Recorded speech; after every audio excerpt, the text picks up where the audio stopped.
আসসালামু আলাইকুম। রাজনীতিতে শেষ বলে কিছু নেই, তা বারবারই প্রমাণ হয়েছে, আবারও প্রমাণ হবে, সেটাই স্বাভাবিক।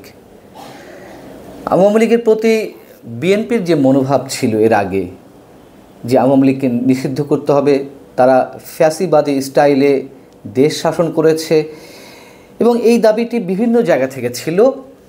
সেই জায়গা থেকে আমরা দেখছি একটু একটু করে সুর নরম হচ্ছে। যেমন খোদ বিএনপি আওয়ামী লীগের প্রতি তাদের যে মনোভাব তা খানিকটা হলেও পাল্টে ফেলেছে এরই মধ্যে। চ্যানেল 24-এর সঙ্গে একটি সাক্ষাৎকারে দলটির মহাসচিব মির্জা ফখরুল ইসলাম আলমগীর যা বলেছেন, যা মন্তব্য করেছেন, তা থেকে মোটামুটি এখনও পর্যন্ত সেটি স্পষ্ট হচ্ছে যে আওয়ামী লীগ নিষিদ্ধ করার বিষয়ে তারা আর আগের অবস্থানে নেই। তিনি সেই সাক্ষাৎকারে বলছেন, মানুষকে উপেক্ষা করাই শেখ হাসিনা সরকারের পতন অনিবার্য ছিল। এটা মন্তব্য করেছেন ঠিকই, কিন্তু দলটির আগামী নির্বাচনে অংশগ্রহণের বিষয়ে যখন প্রশ্ন করা হলো তখন তিনি বললেন যে এটা অনেক হাইপোথেটিক্যাল প্রশ্ন, এটার উত্তর দেওয়া সমুচিত বলে আমি মনে করি না। তিনি বলছেন, তবে আমি যেটা মনে করি আওয়ামী লীগের যে অতীত ঐতিহ্য তারা নির্বাচনে থাকে না এমনটা নেই। অর্থাৎ আওয়ামী লীগ সবসময় নির্বাচনে থাকে, নির্বাচনমুখী দল, সেটি মানুষের সঙ্গে বিশ্বাসঘাতকতা করে হোক কিংবা বিশ্বাসঘাতকতা না করে হোক, আওয়ামী লীগ নির্বাচনে সবসময় অংশগ্রহণ করে। যেমন 86 নির্বাচন সম্পর্কে তো এটি অনেকেই বলেন যে যখন 3 জোটের রূপরেখা যেটি ছিল সেটিতে তারা বলল যে নির্বাচনে কেউ যাবে না স্বৈরাচার এরশাদ সরকারের অধীনে। পরবর্তীতে 24 ঘন্টার মধ্যে আওয়ামী লীগ সিদ্ধান্ত নিল যে তারা নির্বাচনে যাবে। আর এরপরে বা আগে যে নির্বাচনগুলো অনুষ্ঠিত হয়েছে সেগুলোতেও আওয়ামী লীগ অবশ্যই নির্বাচনে গেছে, সেগুলোতে হয়তো বিশ্বাসঘাতকতার কোনো প্রশ্ন নেই। যাই হোক, বিষয়টি হচ্ছে যখন নির্বাচনে যাওয়া না যাওয়ার প্রশ্নে চ্যানেল 24 থেকে প্রশ্ন করা হয়েছে, যদি বিএনপি আগের অবস্থানেই থাকতো তাহলে তো বলতো যে আওয়ামী লীগের নির্বাচনে অংশগ্রহণের কোনো সুযোগ নেই। তার কারণ আওয়ামী লীগকে নিষিদ্ধ করার দাবি উঠেছে চারদিক থেকে, সেটি তিনি বলেননি।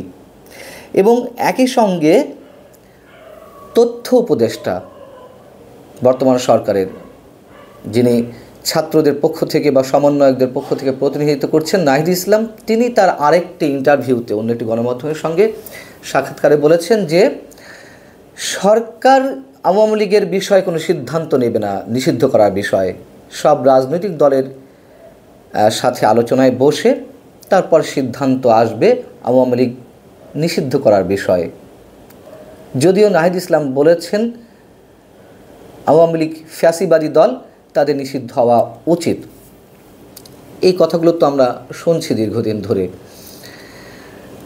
জামাতের পক্ষ থেকে তো এর আগে বলা হয়েছিল যে আওয়ামী লীগকে মাফ করে দিলাম, জামাতের আমির ডাক্তার শফিকুর রহমান। পরবর্তীতে তিনি এসে আবার তার সেই কথার নতুন ব্যাখ্যা দিলেন। এদিকে আবার নির্বাচন নিয়ে যা হচ্ছে সেটি হচ্ছে জামাত এর আগে বর্তমান অন্তর্বর্তীকালীন সরকারকে সংস্কারের জন্য যতটা সময় দেওয়া দরকার ততটা সময় দিয়ে তারপর নির্বাচন হবে এমন দাবি করেছিল। সেখান থেকে সরে এসে শুক্রবার একটি অনুষ্ঠানে জামায়াতের আমির ডাক্তার শফিকুর রহমান বলেছেন, আমরা যৌক্তিক সময় দিতে চাই, যত দ্রুত সংস্কার করা যায় ততটাই ভালো। যৌক্তিক সময় মানে এই নয় যে সরকার বছরের পর বছর সময় নেবে সংস্কারের নাম করে, সেটি হবে না।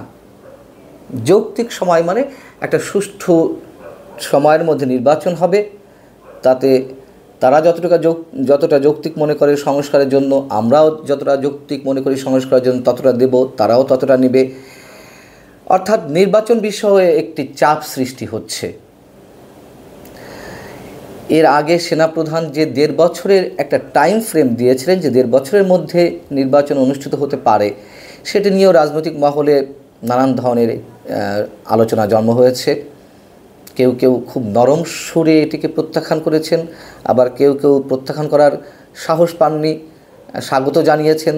তারা তাদের ব্যাখ্যায় বলেছেন যে 1.5 বছরের মধ্যে নির্বাচন হতে পারে, মানে তার আগেও তো নির্বাচন হতে পারে। এদিকে নির্বাচনের প্রশ্নে আবার মির্জা ফখরুল ইসলাম আলমগীর মোটামুটি হুমকি দিয়েছেন যে শেখ হাসিনা পালালেও সংকট কাটেনি। তিনি গাজীপুরে একটি অনুষ্ঠানে বলেছেন শুক্রবারই, মানুষ বিশ্বাস করে অবাধ নির্বাচনের মাধ্যমে গণতন্ত্র প্রতিষ্ঠা করতে হবে, অতি দ্রুত সংস্কার করে নির্বাচনের মধ্য দিয়ে জনগণের কাছে ক্ষমতা হস্তান্তর করতে হবে, এ সময় যত দ্রুত সম্ভব সেইভাবে নির্বাচনের জন্য একটি উপযোগী পরিবেশ তৈরি করতে হবে। এবং তিনি বলছেন যে এটা আমি পরিষ্কার করে বলতে চাই, বাংলাদেশের মানুষ গণতন্ত্রে বিশ্বাস করে, অবাধ নিরপেক্ষ নির্বাচন দিয়ে পার্লামেন্ট সরকার গঠন করতে হবে, সেই সরকার দেশ চালাবে। অর্থাৎ নির্বাচনের জন্য একটা যে চাপ, সেই চাপ এরই মধ্যে সরকারের উপরে প্রয়োগ হতে শুরু করেছে। এদিকে সেনাপ্রধান যে বক্তব্যটি দিয়েছিলেন রয়টার্সের সঙ্গে, 1.5 বছর সময়সীমা নিয়ে একটি টাইম ফ্রেম তিনি দিয়েছিলেন, তখনই আমরা বলেছিলাম বা অনেকে প্রশ্ন তুলছিল, এটি কি সরকারের কারোর সঙ্গে কিংবা প্রধান উপদেষ্টার সঙ্গে পরামর্শ করে তিনি এই সাক্ষাৎকারটি দিয়েছেন বা এই ধরনের মন্তব্য করেছেন? তিনি যে সরকারের কারোর সঙ্গে মত বিনিময় না করে এ ধরনের একটি মন্তব্য করেছেন তা স্পষ্ট হয় মোটামুটি আমাদের প্রধান উপদেষ্টা যুক্তরাষ্ট্র বসে একটি বৈঠকে যে মন্তব্য করেছেন তার মধ্যে দিয়ে। তিনি যেমন বলেছেন যে রাজনৈতিক দলগুলোর সঙ্গে সংস্কারের বিষয়ে সিদ্ধান্ত নিয়ে এবং ভোটার তালিকা হালনাগাদ করে তারপরে নির্বাচন দেওয়া হবে। অর্থাৎ সেনাপ্রধানের সঙ্গে আমাদের প্রধান উপদেষ্টার বক্তব্যের অনেকখানি ফারাক আছে, সমন্বয় আমরা খুব একটা খুঁজে পাচ্ছি না। সেই জায়গাগুলো থেকে অনেকখানি গোলকধাঁধার সৃষ্টি হয়েছে। রাজনৈতিক হিসেব নিকেশ বিভিন্ন দিক থেকে পাল্টে যাচ্ছে। নির্বাচনের বিষয়ে চাপ প্রয়োগ করা থেকে শুরু করে আওয়ামী লীগ নিষিদ্ধ করা না করা, সেসব বিষয়ে অনেকখানি সমীকরণ বদলে যাচ্ছে। সামনে আরও দিন রয়েছে, সেই সময়গুলোতে নিশ্চয়ই আরও পরিষ্কার হবে যে কোন দিকে যেতে চলেছি আমরা। আওয়ামী লীগের ভাগ্য বা কী নির্ধারণ হবে সেটিও মোটামুটি পরিষ্কার হবে।